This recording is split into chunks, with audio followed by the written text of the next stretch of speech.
if it's still in Understand, but existence. you see what it is like by going through a life and the test that Hashem put in front of you. Right. This way you can realize that how strong, the more test, the harder the test. Right.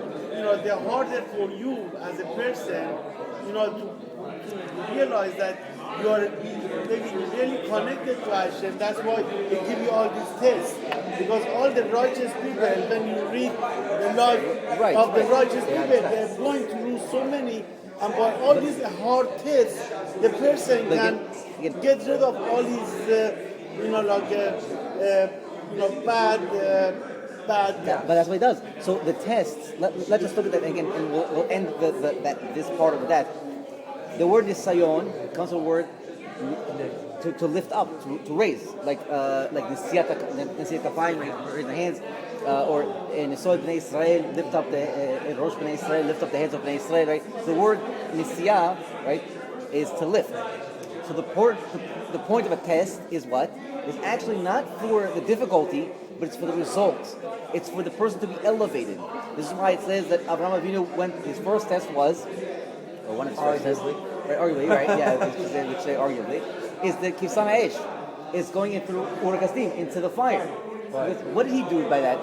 So the Midrash says, it was like taking a gold, and you need to clean it.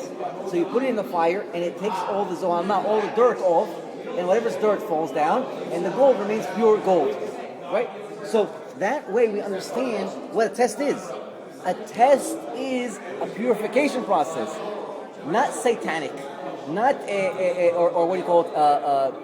The person who was because the pain. fire will. But the fire is a purifying fire. Yeah.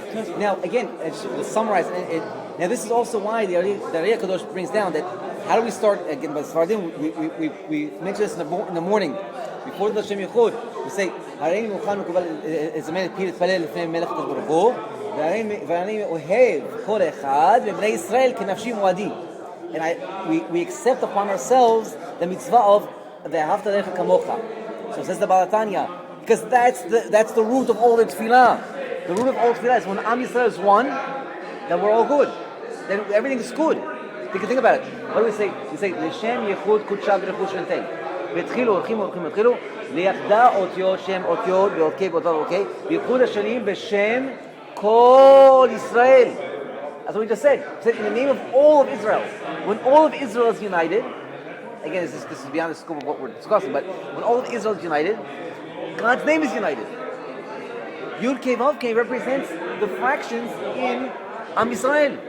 So when this guy is dominating for these people, and these guys are dominating for these people, they're all dominating together. They're also the same people. They realized one thing. Hayah Hoveh V'yeh. They realized that just as God transcends time, and He is always Midat HaRachamim, and He connects all, so too are they connected. At that moment, they become godly. Because what's the one thing that you can characterize, you can say about God? He's not selfish. He's always giving. A person who davens for other people, he's always giving. And we know that when a person gives, he's actually the best receiver. Right? This is marriage 101, right? The more you give, the actually better receive. This is why also that a person who gives actual physical tzedakah, money, we know that who has the bigger mitzvah, right? Or who is actually the mizakeh, the person who causes the mitzvah? The ani actually has the rich person has more to be grateful to the ani than the ani has to be grateful to the rich man. Because without the ani, the rich man has no purpose. All his money means nothing. Because he can buy and buy and buy. But that moment of feeling good only happens when he gives to the ani. So he owes to the ani that whole feeling of feeling good because there's a receiver. So when we're giving our tefillah to other people, we actually make us the best receiver. That's why when you give, you get. Then that's why the relationship works that way.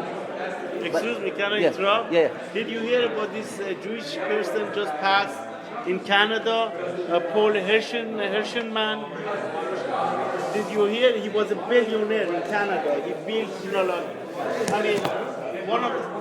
I think he worth maybe 80 million. If they let him be the richest man ever lived in the earth. He just passed 3 days ago in Canada. And what happened?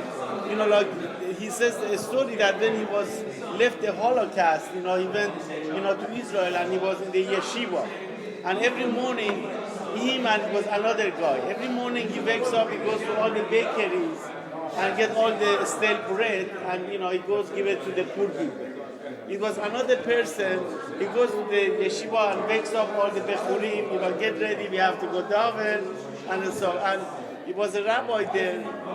He says to them, you're going to be the richest person in the world, and you're going to be the biggest rabbi in the world. To these two, And I mean, if you want, I can give you, there's a whole thing in the, like a YouTube about his life. I mean, this person was amazing. I never heard about anybody like him. And what happened? He just died, 83 years old. He has buildings, like Empire State Building compared to his building is like a baby, 200 floors. You can see, it's amazing in Canada, in England, and at the end they ask him, before he dies, they interview him and he says, you give all this money, he gives millions and millions to all these Jewish organizations, build yeshivas, unbelievable. I'm sure you heard his name, maybe the name I'm not. No, the story sounds familiar. Yeah, Paul Hirschman or something like this. And at the end, he says, I wish that the other person become the biggest rabbi. He said, I wish I was the one who go and become the students. Yeah. All his money. Yeah. That you cannot imagine.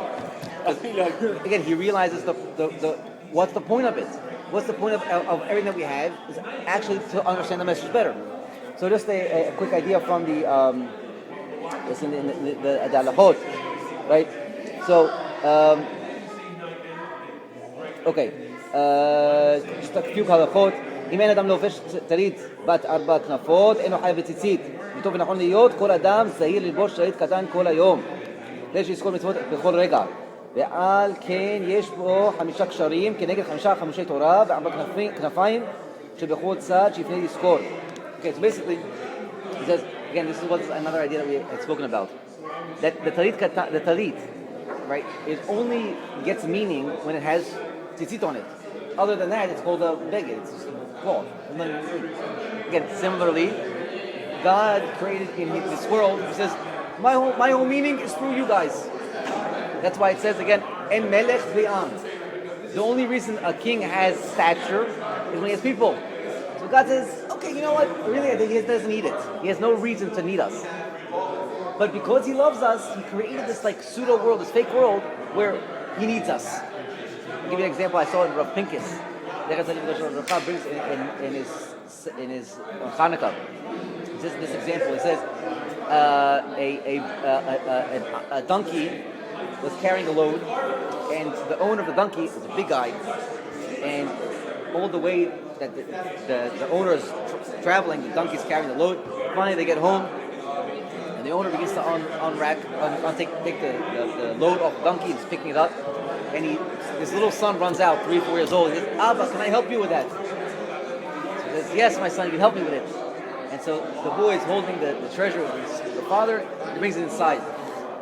The donkey is sitting there thinking like this. He says, "I don't understand something. The entire way I carried this thing. This was heavy. This big dad, this big guy, he doesn't need the little child to pick it up. What use does he have for the child? He could have picked it up himself. Just picked it up. He had it in his hands. What? He sees the child, also needs to pick it up. So Rafika says, "Donkey, you're stupid." Because the donkey understands things based on being a donkey. Meaning like this: anything in physicality always understands what is my purpose. Beyond that, he doesn't understand. So a donkey's purpose is to carry. So he understands everything needs a purpose. The man at that point had no purpose for the son. The purpose of the son wasn't to carry. It was too small to carry. So what was the point of the man having the son carry with him? So Rafika says, "Donkey, you don't understand the word love. It wasn't that he needed him. It was in his love he created a situation where he made the child feel as if he was applying himself, doing something for the love of the child." Wow. So we see in that little mashal the way Hashem runs His world for us. So we actually, again, the whole purpose of the talit is a tzitzit. And this is why it says, really, a person only would be chayav a talit if he has tzitzit. Excuse me, if he has 4 corners. If he has 3 corners, it's not chayav. So technically speaking, a person could go all day with 3 corners and not be over an avera. He didn't do an avera. He didn't transgress anything. He didn't make a mitzvah, but he didn't transgress anything. But the halakha says, make yourself chayav. Why? Because it shows the love. It shows the love connection back the other way. If you make yourself have to do it, it means you're going beyond what you need to do. You're going beyond what's regular. You're attaining a level of love that I want this, not that I need it. So all of a sudden you took my master, my king, and you made him my father. So you went from Adonai, from being my master and simply just that concept, to when you're wearing the talit all day, what you're saying actually is, I love you so much, I want to be mechuyav in your mitzvah. And you said, you won't find another mitzvah like this that says, make yourself mechuyav. It's like saying, in order to do lulav and etrog, go to Africa, or wake up at 3 a.m, and then you can do it. Certain mitzvot have certain times. This mitzvah could be all day. All night too. All night. So the BIH Shuir You can sleep with your. So the BIH Shuir is going to bring it down. So we will look in a few of the halachot so that we will be misakeh. There's no mitzvah tzitzit at night. Huh? There's no mitzvah. I didn't say the mitzvah. There's no mitzvah. See? And that's why, what you were saying before, that a person's relationship with God goes up and down. That's talit katan, talit gadol. Talit katan is when he's on the level of baby. He doesn't perceive and receive Never a so. mitzvah. We take it upon ourselves. It becomes a mitzvah because we do it, but it's So- not. It's so we not, do it, right. We have to wash Right. our hands when we get up in the morning. We have to. Right, so again, the halachic problem would be making a bracha on it. And this is why on Yom Kippur night, when we're going to be wearing a talit katan, a talit on us at night, so at the at night, normally we don't do it. So you have to make the bracha before night. Right, you may do it early. Do it early. But at the Kabbalah, we wear it into the night. And we discussed why. Remember, we said because Ashkenazim do it also. They wear it at night also. at night everyone wears it. Then everyone wears it. Because why? Again, we spoke about this in the first Shuir. Because the talit gadol, the talit itself, the beged represents mother's love. Like you were giving that example was perfect. I was going to say that wrapped up the entire thing on tzitzit. The mother's love never wanes. It's always the same. What's different? The perception of the child. When the child gets closer, he perceives the mother's love is greater. Really, the mother's love is always 100%. But when the child is closer, he's able to. He feels it's at 70, 80, 90%. When the child is farther away, he has an inability to perceive and receive the love for whatever reason. He feels as if the mother loves him less. He's on a lower level. That's the difference between the talit katan, talit gadol. At night is called choshech, and at night it's time of shikha, right? Choshech and shikha are the same letters. Chet, shin, chav, right? Choshech, shikha, shin, chav, chet, right? Shikha means to forget, because at night it's a time of we're little babies. It means that we're farther away from God.